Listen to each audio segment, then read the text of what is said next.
arraché le pare-choc ou pas? Ah Verglas fréquent, parfait. Excellent.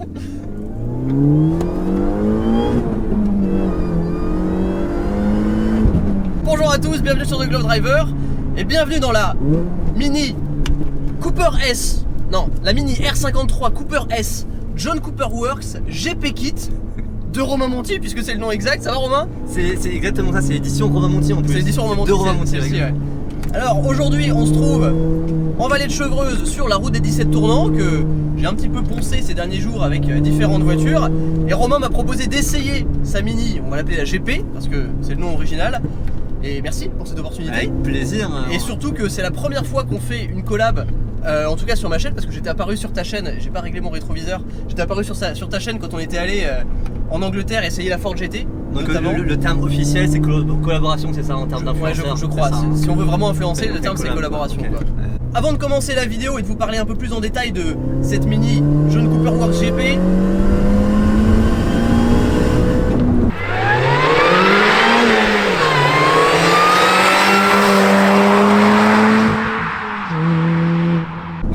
cette vidéo, Romain, tu peux parler un petit peu de ta chaîne YouTube? Chaîne YouTube où je partage les coulisses du sport automobile. C'est une chaîne qui est unique en France et du coup je te donne accès au sport automobile, ce que tu vois pas de l'extérieur, je te fais vivre de l'intérieur en fait. C'est ça. Chaîne unique en France, t'as pas le boulard, ça va? Non, parce que c'est unique en France, après il faut appeler un chat un chat. Parce que si vous connaissez pas Romain est pilote professionnel, donc t'as couru dans plein de catégories différentes. Ouais, du GT principalement, GT4, GT3 sur Lamborghini, Mercedes, Porsche, j'ai fait des essais en Bentley. Enfin, je fais tout ce que je peux faire, tout ce que je peux essayer, je fais partager sur la chaîne. Génial. Et du coup donc ta chaîne YouTube Romain Monti et ton Instagram Romain Monti aussi. C'est ça, ouais. J'ai pas été chercher bien loin, mais ouais, un peu un manque d'originalité quand même. N'hésitez pas à aller rejoindre Romain sur ses réseaux sociaux et bien sûr pensez à me rejoindre sur mon Instagram R1TGD et à vous abonner à la chaîne YouTube si c'est pas déjà fait pour encore plus de contenu avec des voitures exclusives. Et aujourd'hui je pense qu'on va bien s'amuser avec ça parce que j'ai testé la GP2, donc la R56, ça c'est la R53 avec le compresseur. Ouais. Et je crois que c'est pas mal. Et je crois que c'est un peu plus léger que celle que tu as essayé du coup. Et je pense que tu vas ressentir peut-être un peu plus de sensations qu'avec la GP2. Bah écoute, on va voir. Tu me diras.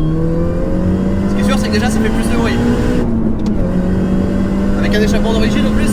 Et la voiture est full origine pour le coup, c'est juste que tu as la ligne John Cooper Works dessus. Ouais. Parce qu'elle est sortie comme ça de base. En fait, ils ont quitté full John Cooper Works, ils ont fait quelques modifs supplémentaires, dont un merveilleux aileron carbone. Un super aileron de tuning carbone. Ah, on bannit le mot tuning de cet essai, d'accord? Ça n'a rien à voir, c'est une caisse d'esthète. Caisse d'esthète. T'en fais un beau d'esthète toi.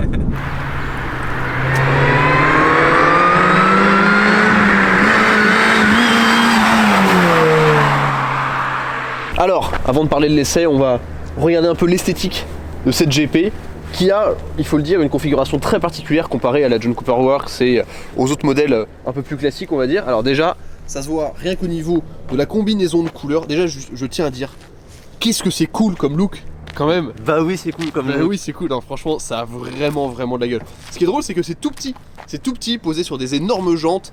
On va attaquer l'aileron après, on en parlera, Romain. T'inquiète pas, on va en parler. Alors, la couleur, elle a une dénomination spéciale ou c'est non, je crois qu'on va regarder, mais je sais pas ce que c'est. Mais c'est en grosso modo, c'est un gris bleu qui est spécifique à la GP. Il n'y a pas d'autre Mini qui a cette couleur là. Ouais, et ce qui est amusant, c'est qu'on a beaucoup de touches argent pur. Ah, exactement, argent pur. La couleur argent pur, alors on dit pas ça en rigolant, c'est cette couleur là qui est une peinture métallisée qu'on retrouve ici sur les petites entrées d'air, qu'on retrouve ici autour de la fameuse prise d'air d'entrée du capot, avec ici l'inscription GP. Alors vous noterez que le badge a perdu sa couleur ici. Explication, monsieur Monti? Bah, l'explication, c'est, je sais pas, c'est le temps, je suppose, mais j'aime bien en fait, et j'ai décidé de garder comme ça. Je trouve que ça matche bien avec le côté argent. Bah ouais, c'est plutôt sympa. Donc on a l'inscription GP ici, on a du chrome qui court tout le long de la voiture, des rétroviseurs également, ça c'est spécifique, couleur rouge piment. Rouge piment, et oui, et c'est pas une blague.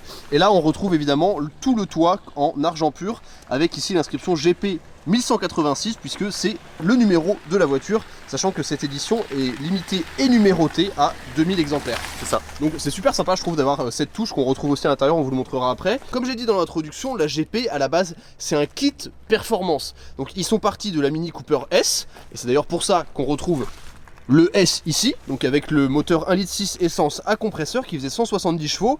Ensuite, ils l'ont upgradé en John Cooper Works qui faisait 210 chevaux. Et après, ils ont mis cette version-là qui est vraiment un peu la version ultime en GP avec 218 chevaux. Donc on a des jantes spécifiques qui ont été spécifiquement designées pour cette voiture. Design qui est spécifique, tu as des étriers qui sont Works. Ouais, qui sont pas en rouge, c'était spécifique à ce modèle aussi. Près de derrière, tu as l'échappement qui est l'échappement Works aussi en fait sur la voiture.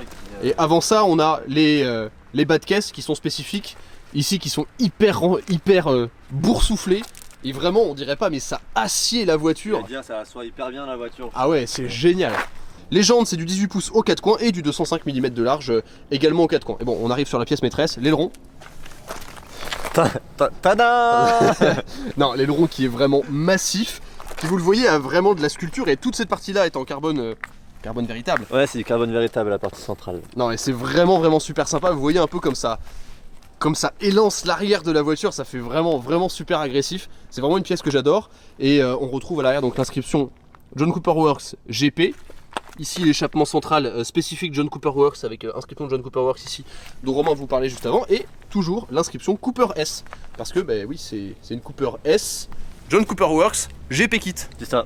Sous le capot, on a la préparation moteur Works qui ouais. Alors à noter qu'il y a un extincteur, on vous le montrera après, et pour ouvrir le capot c'est du côté droit parce que c'est une voiture anglaise. Ah c'est génial, il y a tout le capot avec les arches et tout qui s'en vont. C'est excellent comment ça s'ouvre. Et on voit ici compresseur avec et donc ça ouais, ça c'est la spécificité de la GP ça. Et ici on voit marqué John Cooper Works Tuning Kit numéro S14230 parce qu'on voit et tout est badgé John Cooper Works. Ouais. C'est super sympa. Tout petit moteur mais c'est excellent comment ça s'ouvre parce que ça donne vraiment sur les arches etc. Puis même les phares se soulèvent, les phares qui sont toujours ici dans la carrosserie. C'est super marrant. Et on voit quand même que enfin tu tapes un truc, il n'y a pas grand chose quand même. Il n'y a pas énorme de place. C'est direct le moteur. Ouais. Là c'est vraiment marrant. On regarde l'intérieur ? Allez. Alors, une des caractéristiques principales de la GP, c'est quand même le coffre, qui est probablement l'un des plus grands dans les Mini. Parce que normalement, voilà, ça s'arrêtait en fait. Le coffre du Mini, il fait seulement ça. Ouais. Donc on en récupère tout ça. Ouais, exactement. Donc suppression des sièges arrière, ici avec ces parties en rouge qui sont spécifiques et qui entourent une grosse barre anti-rapprochement pour beaucoup plus de rigidité et une meilleure tenue de route. Ça a quand même un look un peu sympa quoi. Moi j'aime bien. Ouais, franchement c'est cool. Et d'ailleurs, je pense c'est un détail. Ouais. Pas d'essuie-glace arrière sur les GP. Ça je l'ai su sur la GP2 et ce qui est amusant c'est que là pour le coup il n'y a aucun bout qui reste, mais sur la GP2 comme ils avaient voulu un peu recréer le truc de la GP1, il restait le rond ici mais il n'y avait juste pas d'essuie-glace. Mais ça c'était pour sauver du poids ça. Alors on retrouve quand on arrive les seuils de porte avec marqué GP, les sièges Recaro qui sont super jolis, donc tout en cuir badgé Recaro avec les petites surpiqûres rouges. Et on retrouve cette combinaison noire et le argent pur avec toutes ces structures un peu dans les portes. D'ailleurs je vous déconseille de faire tomber quelque chose dans ces portes là, parce que même si c'est des vides poches pour aller chercher c'est impossible. Et donc on retrouve ici l'inscription GP avec le numéro, donc 1186 sur 2000. Et un intérieur voilà, vraiment typé Mini avec le gros compteur au centre qui est absolument illisible quand on roule. Et puis sinon, bon, c'est du très standard Mini. Hein. En vrai, ça fait pour une voiture 2008, c'est plutôt qualitatif. Enfin, 2006, pardon. Il y a rien qui bouge et tout. Enfin, c'est plutôt bien fait. Et j'aime bien cette combinaison. Ça apporte beaucoup de lumière dans l'habitacle, je trouve. C'est non, c'est vraiment sympa. Bon, on va conduire ? Allez, on va conduire.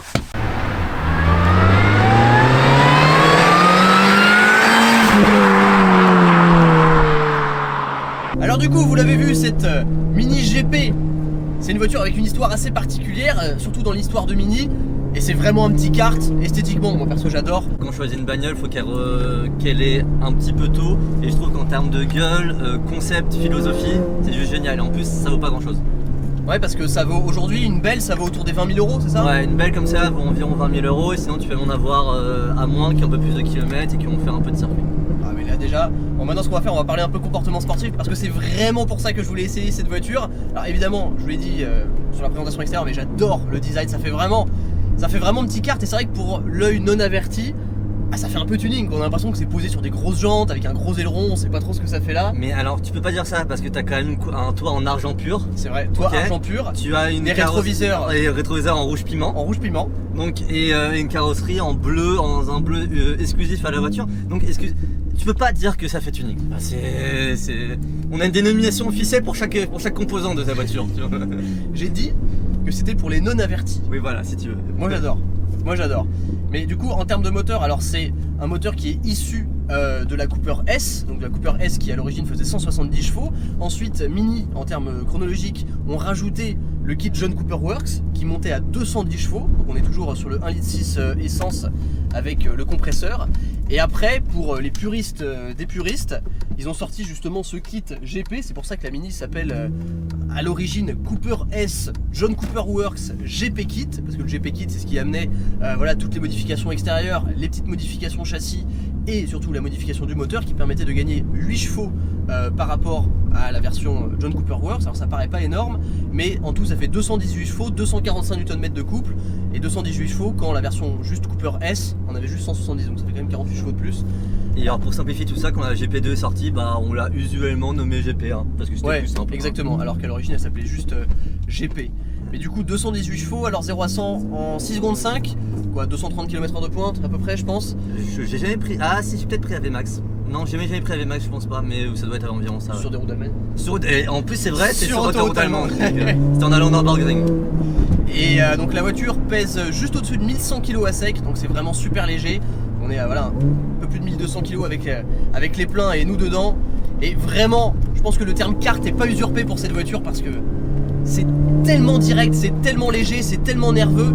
Alors en termes de moteur, on a beaucoup de couple, une réponse qui est vraiment super instantanée au-dessus de 3000 tours minute, c'est là vraiment où le moteur va être le plus vivant. La zone rouge est à juste avant 7000. Et vraiment c'est étonnant, on dirait de l'atmo mais avec encore plus de force, il n'y a pas trop cet effet on-off comme on a dans le turbo. Bah en fait la différence avec ta GP2 que tu as pu essayer, c'est justement tu auras moins de lag, donc tu auras plus de réponse directement à l'accélérateur. Ouais, et là, dans les petits virages, alors c'est amusant parce qu'on a une direction qui est très lourde, beaucoup plus. Oh, le son du compresseur, c'est génial. On a une direction qui est très lourde. Enfin, elle est directe, elle est précise, mais je trouve pour autant qu'on n'a pas énormément de ressenti sur le train avant. Après, le gabarit de la voiture est tellement petit, c'est tellement compact, tellement nerveux, que dès qu'on prend un peu de sous-virage ou alors que l'arrière bouge un petit peu, on le sent immédiatement. Mais là...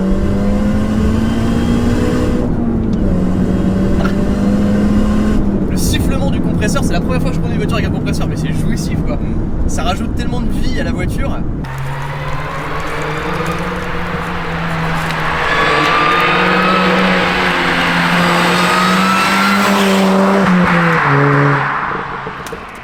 C'est vrai qu'en termes d'ambiance, on retrouve vraiment le côté Mini avec le toit assez haut, le pare-brise très droit, les montants de pare-brise qui sont super éloignés et qui sont loin après les rétroviseurs, ça c'est toujours assez rigolo.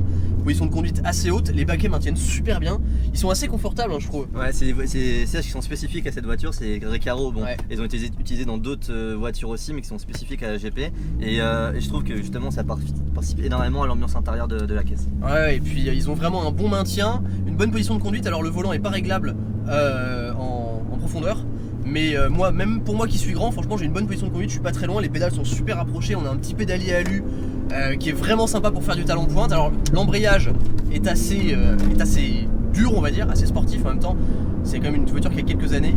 Mais par contre là vous voyez 4000 tours, c'est drôle parce que là j'appuie super doucement, il n'y a aucun bruit. Par contre là je mets pied au plancher à 4000 tours en deuxième.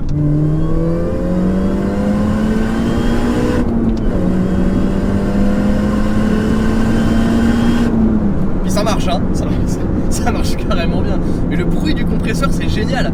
Et ce qui est amusant c'est que on a d'abord le bruit du compresseur qui intervient vraiment à 3000 tours. Et à partir de 4500 on a vraiment le bruit de l'échappement qui crache. Donc tu disais c'est un échappement d'origine John Cooper Works. Mais il fait un bon son quand même. T'as l'échappement d'origine, et ce que j'aime bien encore sur ces générations de voitures là, c'est que le son n'est pas artificiel. Ah non, T'as pas des crépitements dans tous les sens ou des machins, c'est le son pur en fait Ouais. que t'as encore dans ces voitures là. Et là pour le double débrayage, là, super précis, pédalier, vraiment que j'adore. Et là la voiture c'est tellement immédiat, c'est tellement léger, c'est tellement petit. Les freins ont du mordant, mais je trouve la pédale assez spongieuse. Par contre ça ressort des virages forts. Spécificité sur cette voiture, on a un autobloquant qui fait qu'on a une super motricité en virage. Tu critiqueras ma conduite après, hein. Ah, un petit peu de sous-virage, en même temps je suis rentré un peu fort.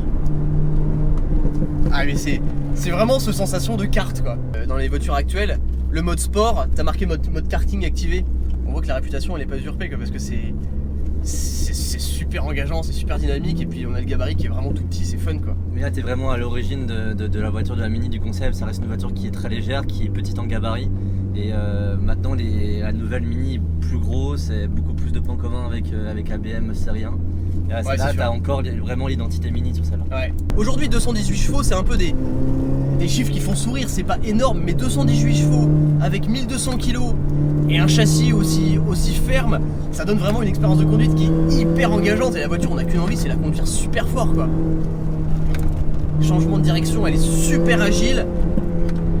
J'ai le voyant de l'ESP qui clignote en permanence devant moi. Attends, on va faire en sorte qu'il clignote plus. Ouais. Ouais, quand on reste vraiment et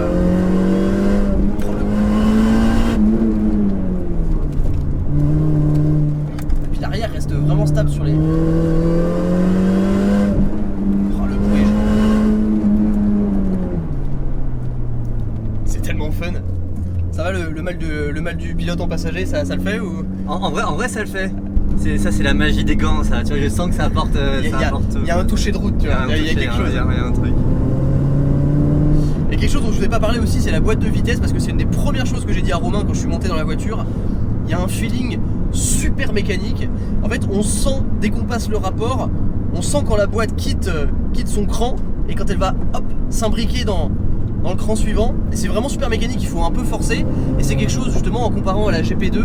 La GP2 avait une boîte qui était beaucoup plus souple et sans beaucoup de feeling. Ouais, artificielle dans ouais, son sens, exactement. quoi. Ouais. Bah, on sentait que c'était une boîte qui avait été développée après avec BM et c'était quelque chose voilà, qui sortait d'une voiture complètement de série quoi. Alors que là on a vraiment un feeling super engageant, puis ce gros pommeau là, on a une super prise en main, il est assez proche du volant, le débattement est assez court malgré la taille du levier de vitesse.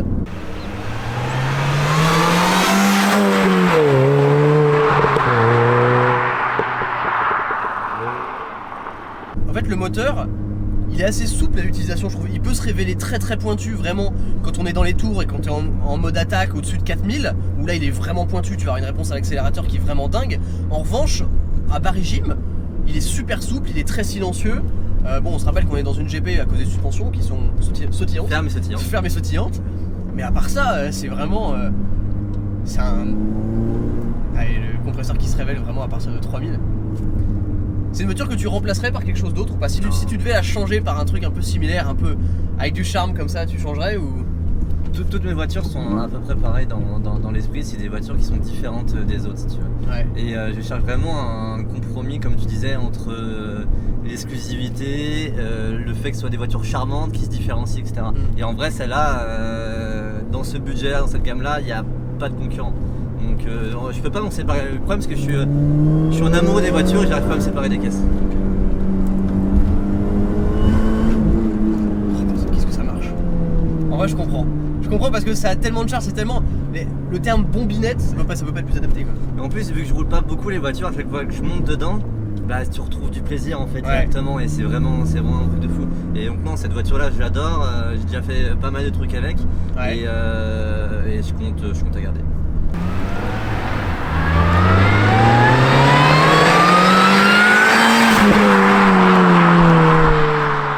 Tu te concentres sur la conduite. Exactement, là, je suis concentré là. Mais vraiment.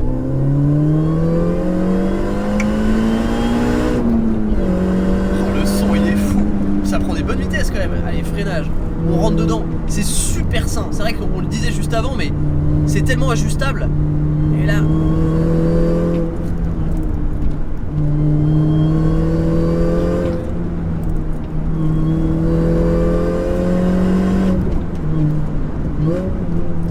Putain, le petit talon pointe juste.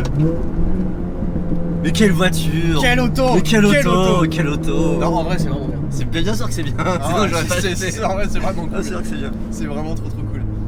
Mais vraiment, ouais, si je dois définir cette voiture, c'est le parfait esprit petite GTI, bien performante quand même, avec un caractère de fou.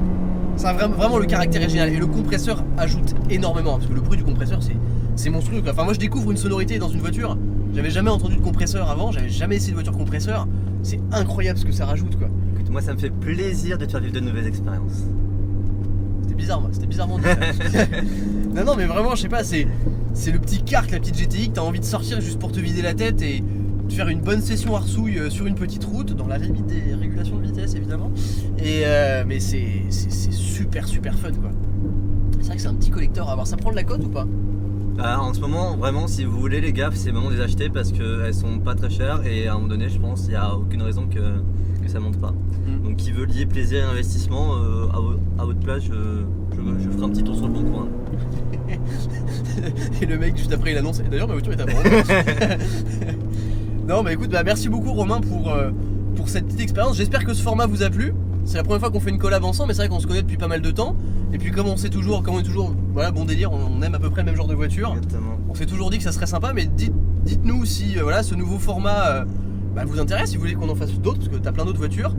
T'as un Z3M Roadster, Ouais, j'ai un Z3M coupé. Ouais. Est-ce qu'il n'y a pas à un moment donné, est-ce qu'il n'y a pas des trucs à faire mais en tout cas, moi je avais vraiment à cœur que tu essayes la caisse, parce que je savais que c'était une caisse qui allait te plaire. Ouais, et c'est une caisse qui mérite d'être connue. Donc aujourd'hui il y a GP3 qui fait pas mal de buzz parce qu'il y a des influenceurs qui sont intéressés machin etc.